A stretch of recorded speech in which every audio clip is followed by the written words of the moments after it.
Good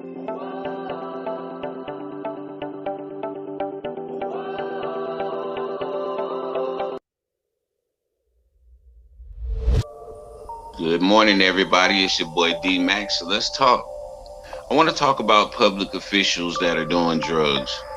We hold people at such a high standard, and we hold people above reproach because of their position and their job and their title and the uniform that they're wearing, without realizing that these are people just like everybody else, and they have substance abuse issues just like everybody else do. And so I want to go down this timeline a little bit. Not really a timeline, but I just want to go down a list of things to consider when we see these public officials out here doing things that are out of character and just crazy, especially police officers, because this explains a lot of these killings. This explains a lot of these things that are going on with police brutality. I wanted to say that because people hold the military in very high regard, and they see a soldier and they associate a soldier with being honorable, with having integrity, all of the soldier ethos that we go through, and the whole leadership acronym that we abide by in the military. And so they hold us at a certain standard because of the uniform that we're in and what we represent.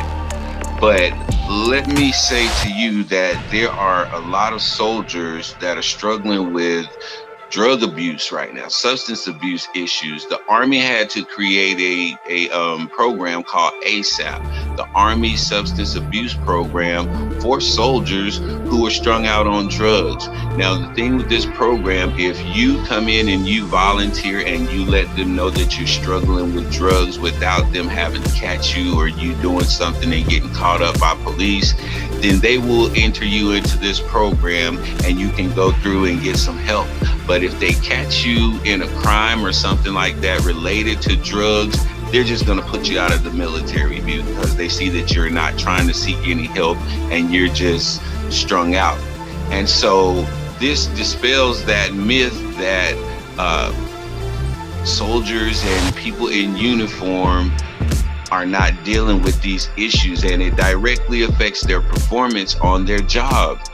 And so when we look at police officers and how they're going out here and they're having these moments where they're hyped up and amped up for no reason, and they're jumping on people and they're beating people up and they're murdering people, have we ever stopped to consider that these people have drug problems, that they were high?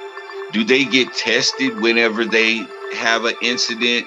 Because I know on other jobs, whenever you have an incident, you have to get drug tested for that incident or that accident. And so many of these shootings are called accidents, and I was in fear for my life.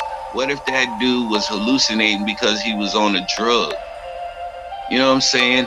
These are things that we have to think about and really consider, because these are realities.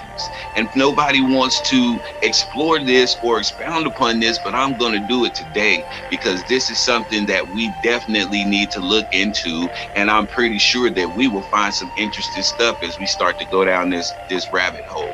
So we can look at Marion Barry, who was the mayor of Washington, D.C., and he was probably one of the most famous addicts that we know. He done so many things, and to this day they have a statue of Marion Barry in Washington, D.C. And this guy got caught in a hotel room with hookers and crack. We have evangelists, men of God, who have spoken against all of this stuff. They've been caught in these similar situations. There was one in particular, I can't think of his name right now, and I don't want to put the wrong name out there, so I'll just keep it broad and vague. But he spoke out highly against sexual immorality and all of that stuff like that. Come to find out, not only was he having a homosexual relationship, but he was also strung out on methamphetamines. And these are people that we hold in high regard in our society. And we don't think that these people are doing what they're doing. But then we look at the parties that they go to and the crowd that they hang around. And most of these people are indulging in, and I'm not talking about marijuana. Once again, I'm talking about meth, coke, prescription drugs, especially prescription drugs, because a lot of our public officials have mental health issues that they're dealing with, especially police officers and military and that such. So we'll get prescribed these prescription drugs, and after a while, these prescription drugs aren't working, and then we begin to self-medicate. And that's where the problems lie. And so now we're strung out on these drugs, but we're still maintaining this title and this reputation that we have, trying to cover up our drug problems. And only way that it comes out is it starts to affect our performance on our jobs. So when we talk about police officers, and recently, this morning, and shout out to my boy Taj Grigley. This is like my minister of information, man. This dude sends me some great topics to discuss, and I really appreciate you for that, my brother. And so I'll say, man, that a lot of these police officers could very well be hyped up on some type of drug, whether it's a prescription drug or whether it's a street pharmaceutical. They do it. And we know that there are police officers that are on coke and meth and anything else. So, what's the dude name from Tyler Perry's show? Eddie. There's a bunch of Eddies running around this world, and it's scary to think about. I'm laughing, but this is a very scary thought, that there are a bunch of Eddies that are running around in our society, and they have the power and the authority over us, and they do not have the mental capacity to perform their duties because of their drug abuse. So this is a problem that will one day become a epidemic. We already have an opiate epidemic. We already have the coronavirus epidemic. We also have the police brutality epidemic. But is it really the police brutality that's the epidemic, or what's the underlying cause of the police brutality? I would safely say that's, I'll say about maybe 20% of these police brutality instances, if you go back and you test those officers for drugs, then you would find some interesting numbers to pop up, and we would be a lot more alarmed than what we are now. But this is not something that these public officials want out in the public.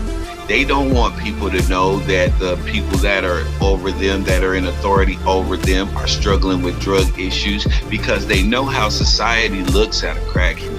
They know how society looks at a meth head or anybody else who's strung out on drugs, and they will lose their respect, and they will not follow the law if they knew that these officers were on drugs. But I guarantee you that a lot of them are. And this can definitely be connected to some of these murders and these unnecessary shows of force that these officers are doing towards the people. Now, yeah, fear, it definitely mixes in, and fear is definitely a factor, but I guarantee you that fear is not the only factor. And that fear can be generated from hallucinations from the drugs that they're on.